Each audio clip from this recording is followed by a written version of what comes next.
Hello, welcome to my channel. In this video, we are going to discuss about shortest remaining time first. So it is also called as a preemptive SJF algorithm or preemptive shortest job first scheduling algorithm. Okay, so it is the preemptive part of the shortest job first scheduling algorithm.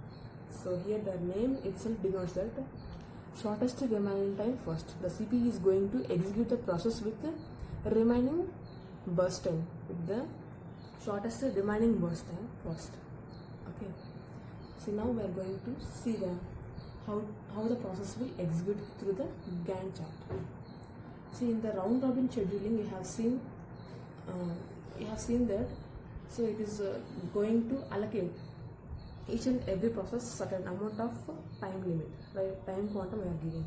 So similarly here in the preemptive, so preemptive means, so there will be some preemption while the process is executing. Okay, and there will be some context switching between this process while it is executing, and there will be no time slice given for this SRTF algorithm. Okay, and we are going to execute the each and every process for 1 unit of time. Okay, so here the time slice is common for SRTF, that is 1 unit of time. Okay, so let's go with the example. So the arrival time 0. So what is the process that have arrived at the ready queue at the arrival time 0? P1. So P1 we are going to take here. Okay, so it will be executed for 1 unit of time. So we are going to less the burst time by 1 unit. So remaining is 4. Okay.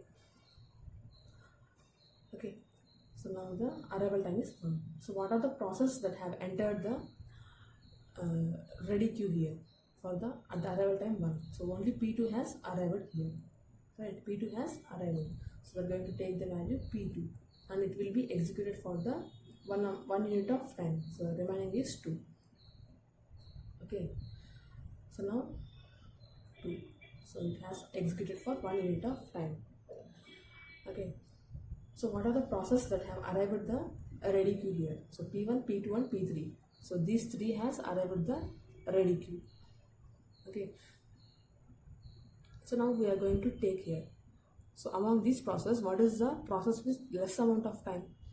Less remaining time, less remaining burst time. So P3 is having, sorry, P2 is having the less amount of time, right?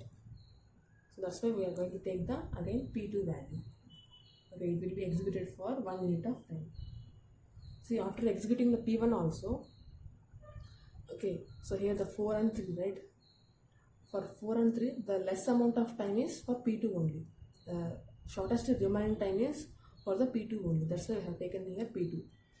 And then again after executing it for 1 unit of time, so here the P2 is only becoming the, it is the shortest, it is having the shortest remaining time. Okay, so the shortest remaining time is shortest burst time. Okay, and the next one is, so here the arrival time is 3. So at the arrival time 3, so what are the process that have arrived at the ready queue? So here there is no process with the arrival time 3. So only the process are P1, P2 and P3 are there in the ready queue. So among this one, so here we have to decrement the value by 1, right, for the P2. So among this, so what is the, which process is having the less amount of burst time? So process P2 only, it is having the less amount of burst.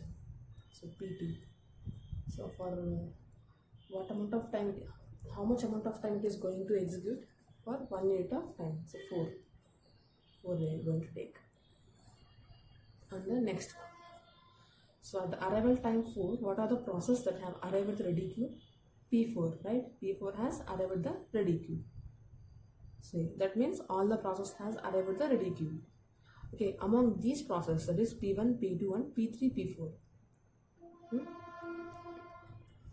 What is the less amount of burst time? So here the P2 has executed thrice, right? 3 times, so it will become 0 and it has finished the execution. And P1, P3 and P4. So here, what is the less amount of burst time here? P4, right? So P4 is having the less amount of burst time, that is 5. So it is finished now. And what are the remaining process now? P1 and P3. So 4 and 3. So what is the less amount of time for execution here? Less amount of burst time. That is P3 is having the less amount of execution time. Since all the process has arrived at the ready queue, so we are going to directly take the value here. Directly going to execute it. Okay, so it is preemptive only up to the point when all the values enters the ready queue. So after that, it is normal only, right? So we have to execute one process only completely. That is P3 for 3 minutes. It is 8. So next, what is the remaining process? P1. So P1. Okay. So here the SRTF algorithm will execute in the preemptive manner only up to the point when all the process enters the ready queue. Okay. After all the process enters the ready queue, then it will apply the shortest job for scheduling algorithm. Okay. So here the P4. So with the P4 all the process has entered the ready queue. Okay. Now if you apply this, now it will execute based on the SGF algorithm, right? We are not applying any time slice.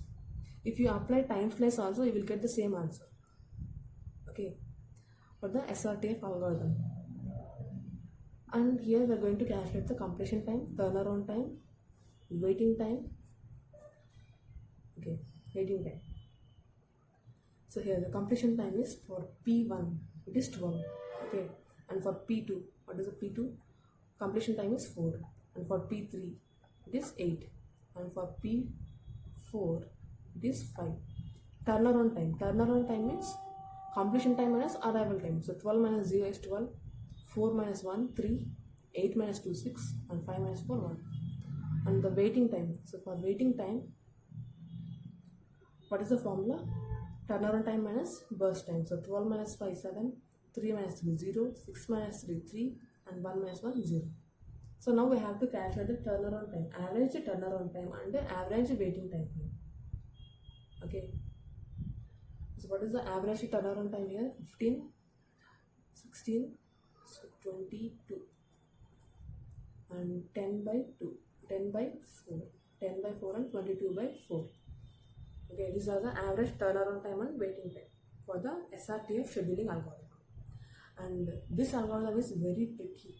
Okay, if you understand the round robin scheduling algorithm properly, okay, you can understand this one very easily.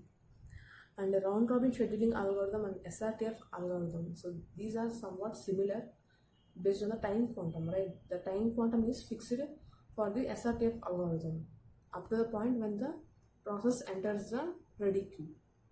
Okay, if the arrival time is completed here, then all the process will execute based on the SGF algorithm. Okay, but here the time slice is only 1 unit. Each and every process will be executed for 1 unit of time. So up to the point when all the process enters the ready queue.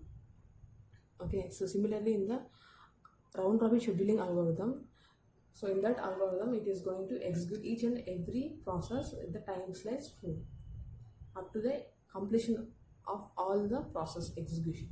Okay, and thanks for watching my video. Please do like, share and subscribe to my channel. So thank you.